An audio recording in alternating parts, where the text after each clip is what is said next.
welcome back to my channel, Beautiful Minutia. If you're new here, my name is Tiffany, and this is the wrap up for all the books that I read in July.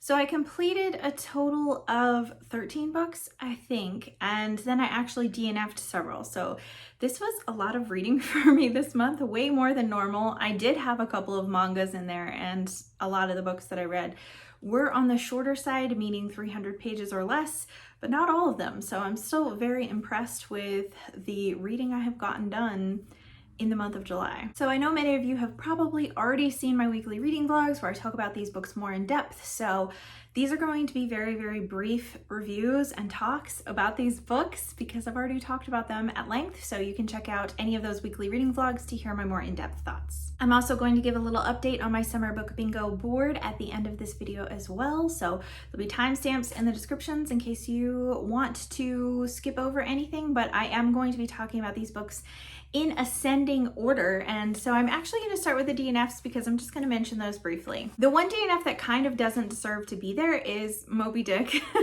because this is a book that I did plan to read this summer and it's just not working for me at this time. So it's one that I hope to get back to in the fall and is still one that I hope to read this year at some point. So it's far from a permanent DNF. Now just wasn't the right time to add a giant classic onto my TBR. The other two books that I DNF'd, one is Deep as the Sky, Red as the Sea, which is a newer release about a Chinese pirate queen, and part of it is rooted historically and is historically accurate about a woman who actually was a pirate queen in China in, I don't remember what year, but a long time ago, hundreds of years ago.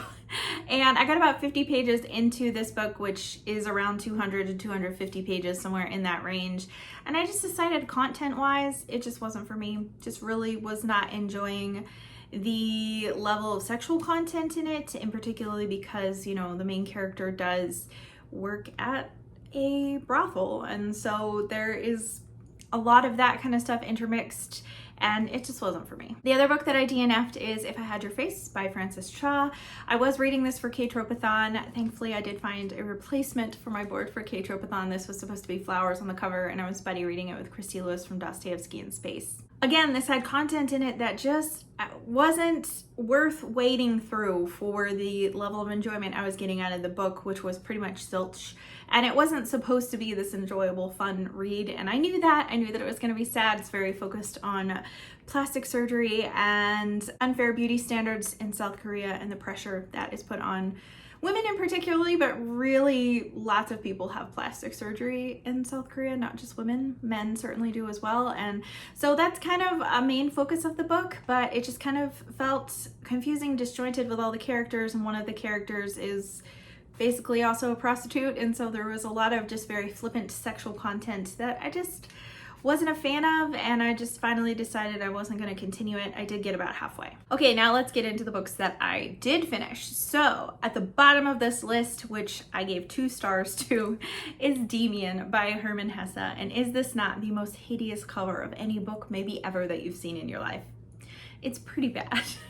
And yeah, so it kind of reflects how I felt about the book, honestly. Just look how weird this is. This book is really strange. So this is about a young man named Sinclair and his experience with another young man named Demian, and it's kind of a coming of age story in a way, and some of the growing up, hitting puberty stuff that Hermann Hesse writes, I feel like embodies the awkwardness and the difficulty of growing up and hitting puberty, and just how you feel so just displaced in your own life and in your own body, and how normal it is to feel that way. I just felt like he did a really good job with writing that. Felt like the writing style itself was really, really good, but unfortunately, like, I just don't know much about Jungian psychology, and I know that that was a huge influence and huge focus in this book, and so it just got really, really strange in a way that I didn't even understand because I've never studied that type of psychology before. Next up, we have a YA mystery, which was also read for K-Tropathon, and this is The Forest of Stolen Girls by June Her. I did use this for my flowers on the cover because there's a lot of very beautiful tiny flowers all over the cover of this one. This is a historical mystery set in 1426 Korea. So it was really interesting. I gave it 3 stars because it was fun. It was interesting. I really liked the historical setting. Didn't feel like the mystery was anything to write home about, but I also really appreciated that in this YA book, it wasn't romance heavy at all. It focused way more on the relationship between the 2 sisters who are the main characters of this book, and that was something I really liked about it and thought it had going for it. But ultimately it wasn't really a gripping book for me. It was just fine. Speaking of books that were just fine, Once Upon a K-Prom by Kat Cho was our group read for K-Tropathon, and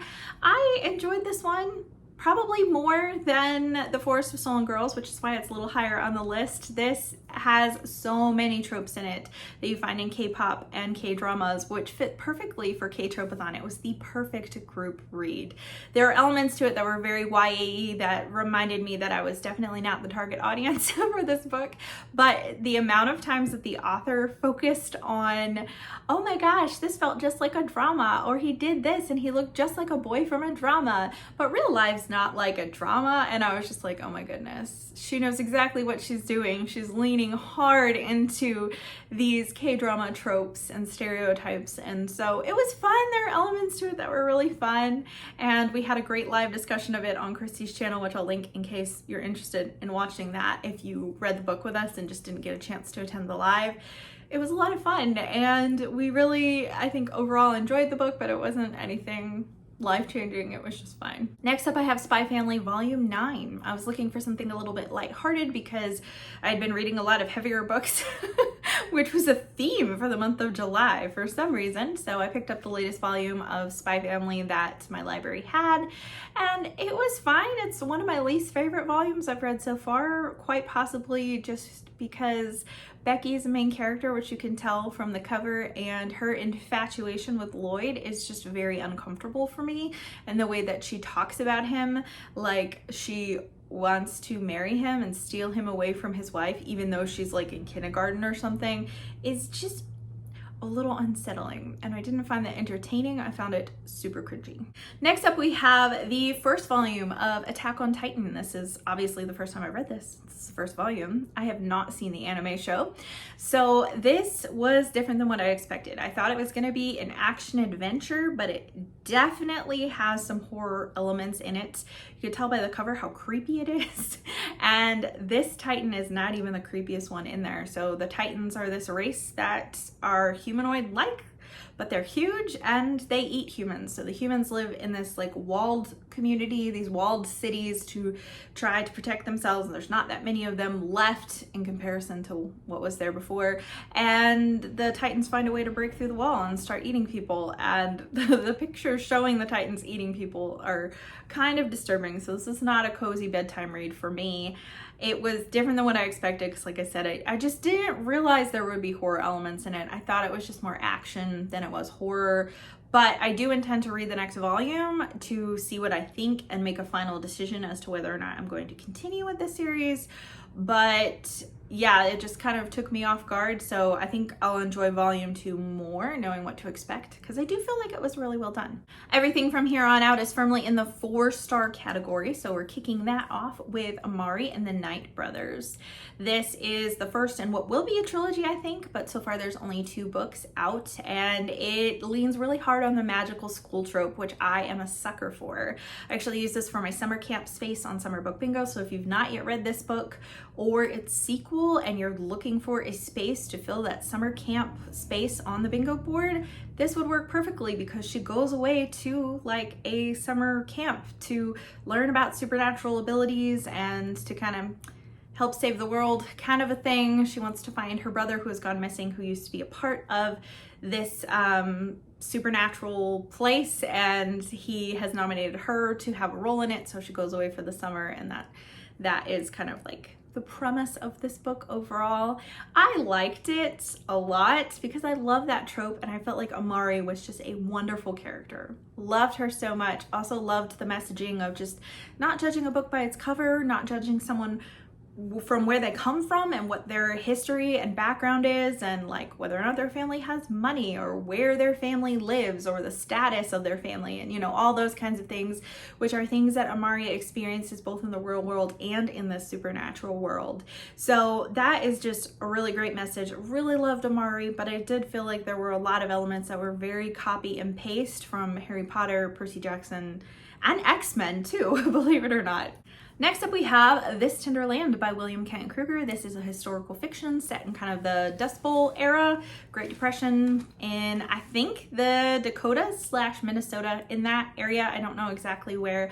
And it follows 4 children who are leaving this horrible school for Native Americans. Only one of them actually is a Native American, but the others are orphans who have been taken into this school, and the school is terrible and super abusive, and they end up escaping, and it's just kind of following their journey and their quest to find family and a place to belong. And there were a lot of things that I really, really loved about this book, but the first 100 pages was really, really difficult for me. The amount of abuse that these children were experiencing was just intense, especially coming on the heels of a couple of other books that I'm about to talk about that were equally as sad and had a lot of abuse in them, but I liked better than this one. And that could partly be because this one was just the last one I read and I was getting really burnt out on reading super depressing things. Can you believe we've gotten this far in the list and there have barely been any classics? I think Deviant's the only one that I've mentioned so far.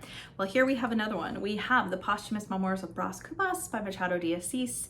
This is a Brazilian classic written in the 1800s, and I read this with Una and Dia, and it was so much fun. I mean, there were elements to it that weren't as much fun, but there's just a lot of really snarky humor in here that I really found very enjoyable. This is from the perspective of a ghost who is writing his memoir. So he's already passed away, and you can it kind of sets the tone for the rest of the book when there is this dedication at the front from Brás Cubas. It says, "To the worm who first gnawed at the cold flesh of my cadaver, I dedicate as a fond remembrance these posthumous memoirs." And so there's just a lot of things. There are things that he writes a chapter and he's like, you know what, actually that last chapter wasn't important. I think I just wrote something that was just pointless. And so there's a lot of humor and that kind of stuff in it. And it did make me reflective, but it didn't have quite the punch and the substance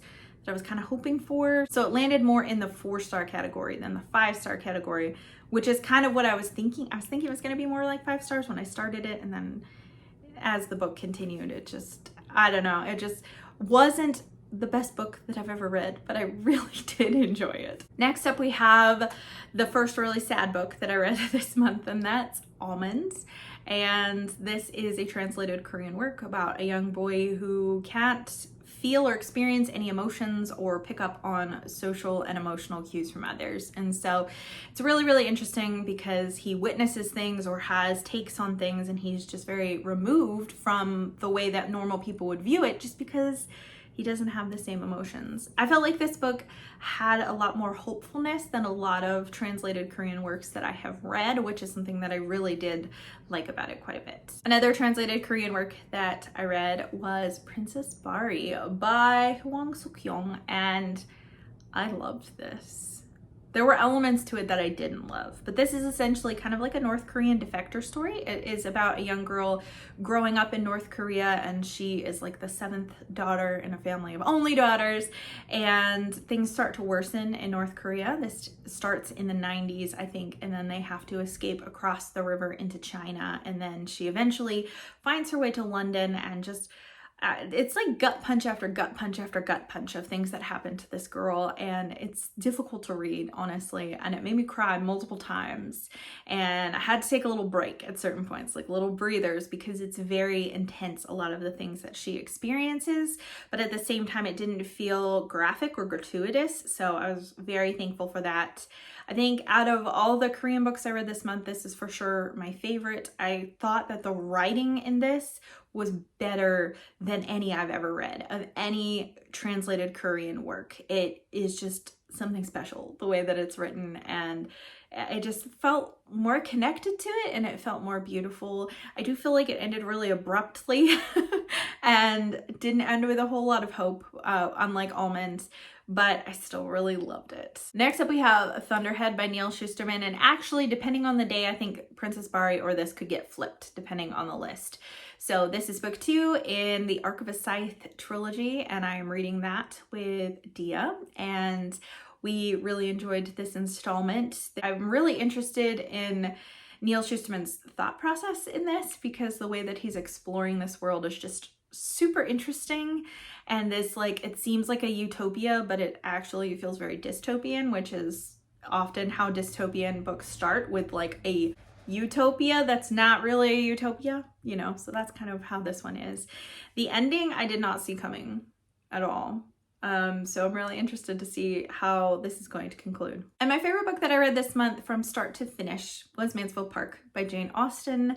This is a controversial Austen. A lot of people, this is their least favorite, and it's not for me. I have several that are below this one in terms of my enjoyment and my connection to it. It is Austen's longest work, and I felt that. I did feel like it was a little bit too long and there are things that I just was kind of confused as to why certain characters were behaving the way that they were, characters that were not villains that seemed like they were siding with the villains, and I just didn't understand why Fanny was the only person that could judge anyone's characters correctly. That was just a little weird to me, but I really enjoyed this one a lot. I actually love Fanny. I know a lot of people don't like Fanny and they feel like she just has no backbone and is a doormat, and I disagree entirely. I feel like she's just very kind and always tries to comply with others because she's been made to feel for her whole life that she should be grateful that she is where she is and that anyone has taken her in or taking care of her, all that kind of stuff. And so as a result, you know, of course she's gonna feel like she can't speak her mind or she can't stand up for herself, because at every turn she's being reminded of how she's not even worthy to be there in the first place, and she's so lucky to basically get the scraps from the table, so to speak. And so it's very understandable why she behaves the way that she does, in my opinion, and I didn't find her frustrating as a protagonist at all. I found myself feeling compassionate towards her and really rooting for her to have a happy ending. The last book that I'm going to talk about, I should have done some research because I just don't remember if I talked about this in my last wrap up or not, because I finished it at the very beginning of July, but I was almost done with it at the end of June, and that's Assassin's Apprentice by Robin Hobb, which is an easy 5 stars, even though I kind of struggled to get into this one a little bit. This is the conclusion to the Farseer trilogy, which is the first installment of the Realm of the Elderlings by Robin Hobb, that whole big huge series full of series.